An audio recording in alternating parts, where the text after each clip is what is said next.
What's going on, guys, and welcome back to the channel. It's your boy Jimothy. Now I'm going to introduce you to probably my favorite control deck of the current format, and that is Evil Eye, ladies and gents. So without wasting any more of your time, let's get straight into the profile. So starting us off, we are obviously running the heart and soul of the deck, which is Zuzu, Watcher of the Evil Eye. Now what this allows you to do is when he's normal summoned, you get to add a Evil Eye card from your deck to your hand. It could be a spell or trap, could also be a monster, but obviously you're going to want to be going for your Evil Eye of Selene. So yeah, definitely triple Zuzu, Watcher of the Evil Eye. Next, for the rest of the monsters of the Evil Eye, we're running to the Medusa, Watcher of the Evil Eye. Now what she allows you to do is she gets to banish a card from the graveyard, your opponent's graveyard. Now with most of the effects, there's also a drawback to some of the effects, so she has to mandatorily banish a card from your own graveyard as a result of proccing her effect in the previous turn. So you just got to be careful when you're actually proccing this effect. But definitely a 2 of. It's nice to have just some more Evil Eye names to be able to equip with your Evil Eye Selene. Next up, we are running 2 Basilius, familiar of the Evil Eye. Now what Basilius allows you to do is he allows you to Foolish Burial a monster, and it's also a free special summon if you control an Evil Eye monster. So it's easy to just go into one of your rank 2 Evil Eye monsters with Basilius and just be able to combo off from there. So definitely a 2 of in my opinion. Next up, we are running double Kitableus, or I'm butchering that name, but familiar of the Evil Eye. Now what he allows you to do, whether he's in your hand or graveyard, you can special summon this card from your graveyard onto the field, but it gets banished when it leaves the field. So again, it just allows you to then go into some of your link plays and get into your Gorgon Evil Eye Empress. But definitely a 2 up in my opinion. It's good to see these Evil Eye cards because obviously you can equip them with Selene and start comboing off from there. Next up, for the hand traps of choice, we are running triple Ash Blossom. Nothing really needs to be said about Ash Blossom. She hits most generic decks, including rogue strategy, so definitely a 3 of in my opinion. Also, for some secret saucy spicy tech, we are running double Ghost Sister and Spooky Dogwood, as well as an Artifact Scythe. This is not really much of a hand trap, it's just there to kind of lock our opponent out of their extra deck should we draw it. I am actually waiting on another Artifact Scythe, which I probably will include in this deck at some point, but we're still waiting on that. Now the reason why I've included Ghost Sister and Spooky Dogwood is because along with your Evil Eye of Selene, whenever your monster procs its effect or Evil Eye Selene is activated, it actually decreases your life points. But with Ghost Sister and Spooky Dogwood, if your opponent's about to pop off, for example, you can just pitch this to the graveyard, and for every monster that's special summoned to the field, you get to increase your life points equal to that monster's attack. So you can get some really huge benefits off this, and it doesn't necessarily advance your game state, but it might buy you a bit of time just to draw into some of your combo pieces, as it's going to be really difficult to OTK if you've got, like, I don't know, 20,000 life points, for example. And I have got pretty high with this card, especially against some of the combo decks that are in our current format. So definitely 2 of, just for a bit of a tech. I mean, this could be infinite impermanent, for example. It doesn't necessarily need to be this, but I just thought it would be nice to include in this deck. Right, moving on to our spell and traps. Now we do run quite a few spells in this deck, and we are running triple Evil Eye Domain Pareidolia. Now what this does, as well as a terraforming, when you activate this card, you can add 1 Evil Eye monster from your deck to your hand. So typically once you activate it, if you don't already have Zuzu on the field, you're going to be adding Zuzu, but you can also add all of your other Evil Eye monsters, which is really good. Also, when this card, when a monster attacks into your monster that's equipped with Evil Eye of Selene, you basically share the battle damage that you take. And on top of that, if this card leaves the field, you get to add a Evil Eye monster from your graveyard to your hand. So really, really good card, amazing utility. You do want to see this as much as possible, hence why I'm running 3 copies as well as the terraforming.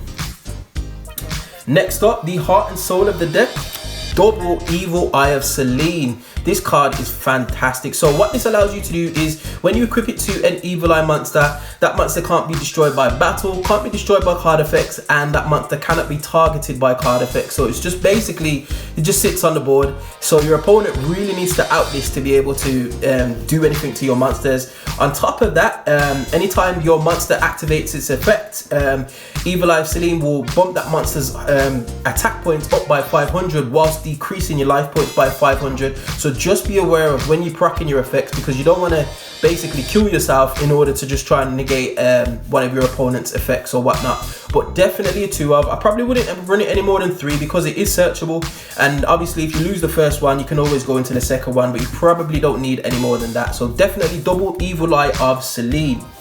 Next up, we have double Evil Eye of Gorgiono. Now, what this allows you to do is basically OTK.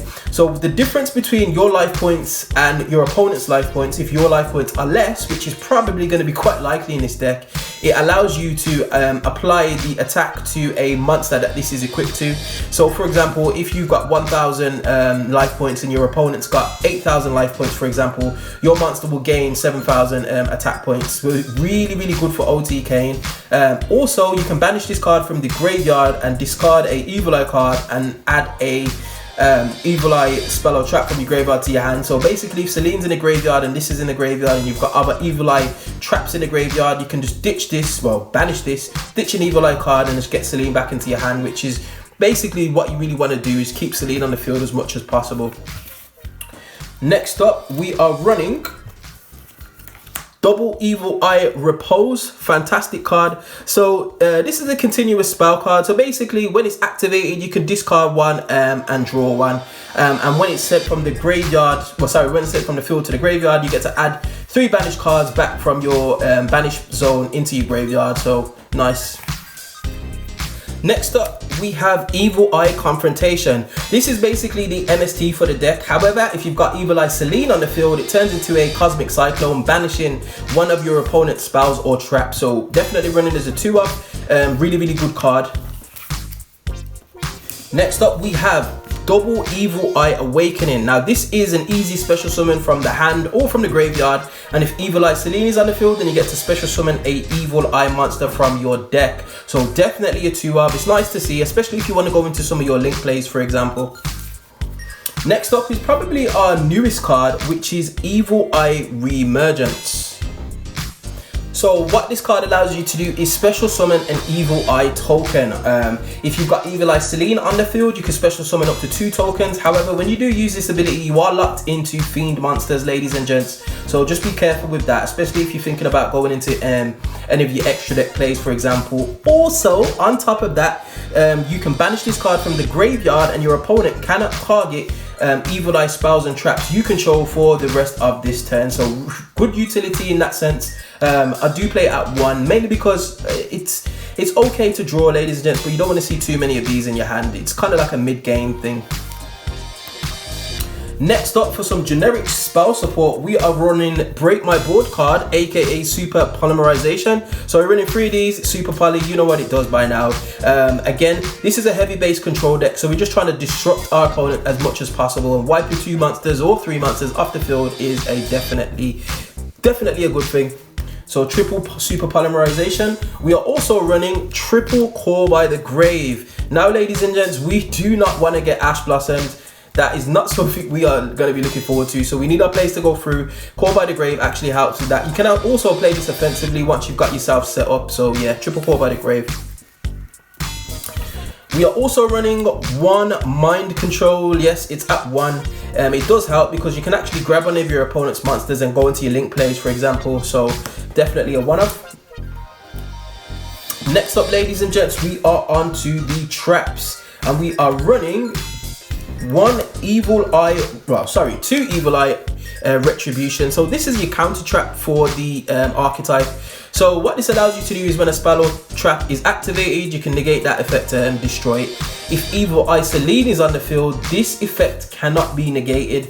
So basically it just says, I will negate your spell or your trap. As simple as that. So really, really powerful card. Hence why I run this at 2. Next up, we are running 1 Evil Eye Mesmer. My apologies.